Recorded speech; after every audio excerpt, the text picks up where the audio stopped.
আসসালামু আলাইকুম ওয়া সবাইকে এসপি ক্লাসের নতুন আরেকটি ক্লাসে ওয়েলকাম করছি। গত ক্লাসে তোমাদের সাথে আলোচনা করেছিলাম বাস্তব সংখ্যা এই অধ্যায়ের এই কাজটি নিয়ে। এই কাজের বিষয়ে তোমাদের সাথে আলোচনা করেছিলাম। আজকে আমি আলোচনা করব তোমাদের সাথে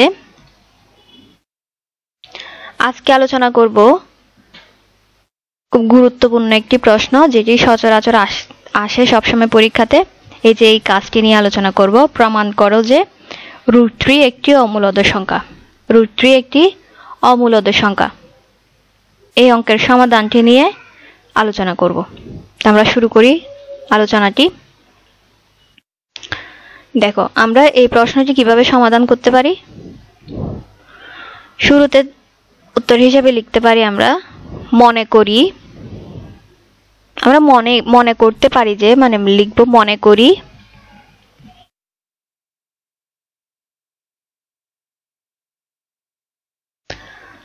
√3 একটি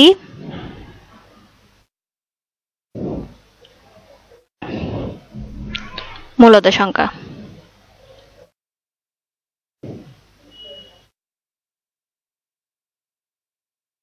আমরা মনে করে নিলাম যে √3 একটি হচ্ছে মূলদ সংখ্যা। যদি আমরা √3 টাকে মূলদ সংখ্যা হিসেবে নিই, তাহলে আমরা এভাবে লিখতে পারি। তাহলে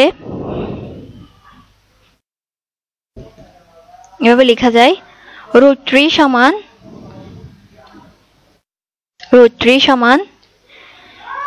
q/p। √3 সমান q/p।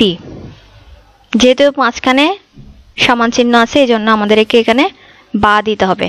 বা এর পরিবর্তে এই চিহ্নটি ইউজ করতে পারবে তোমরা। আমরা প্রথমে কি করব, উভয় পক্ষকে বর্গ করে নিব। p² q²।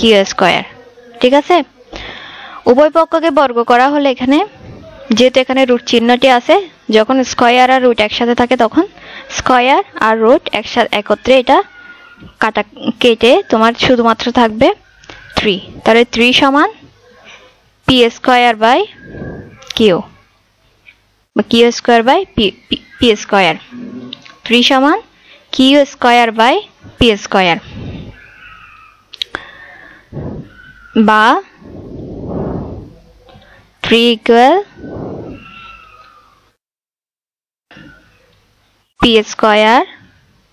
q কে যদি আমরা ভাগ করি, যেহেতু স্কয়ার আছে, q এই যেভাবে আমরা লিখলাম, বা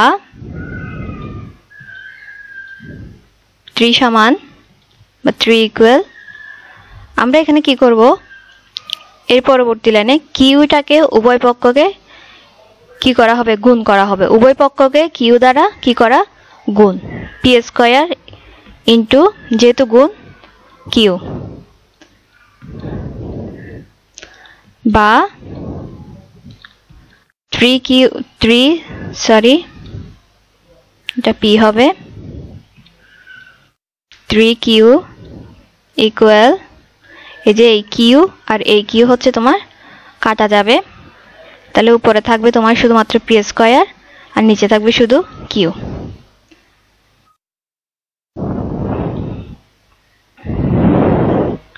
তো এখানে আমরা দেখতে পাচ্ছি 3q সমান p²/q। যখন আমরা উভয় পক্ষকে গুণ করার পরে আমাদের সমাধান এতটুকু আসলো। এখানে 3q হচ্ছে যে এটি একটি পূর্ণ সংখ্যা।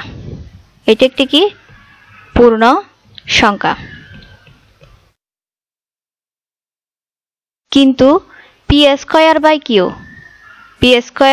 এটি পূর্ণ সংখ্যা হতে পারে না। এটি কখনোই পূর্ণ সংখ্যা হতে পারে না। এটি পূর্ণ সংখ্যা নয়।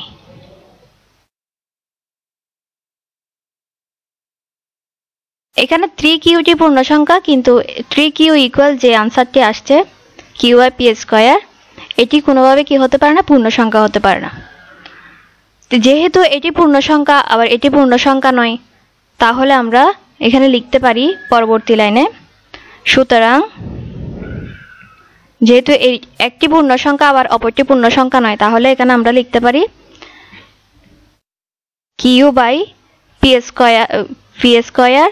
আর 3q কখনোই কি হতে পারে না, সমান হতে পারে না, কখনোই সমান হতে পারে না।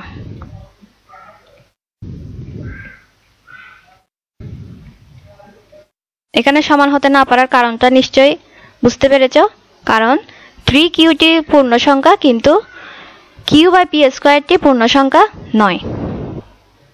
তো যেহেতু তোমার দুইটাই কখনো সমান হতে পারে না, তাহলে সুতরাং √3 এর মান কখনো কি হতে পারে না, √3 এর মান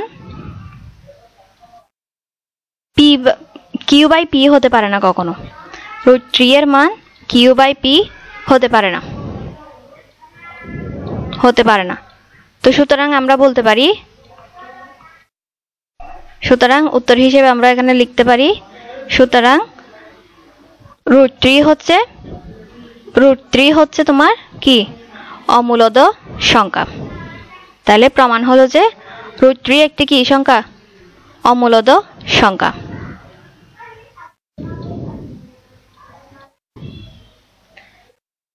এটি হচ্ছে এই অঙ্কটির সমাধান। আশা করি বুঝতে পেরেছ।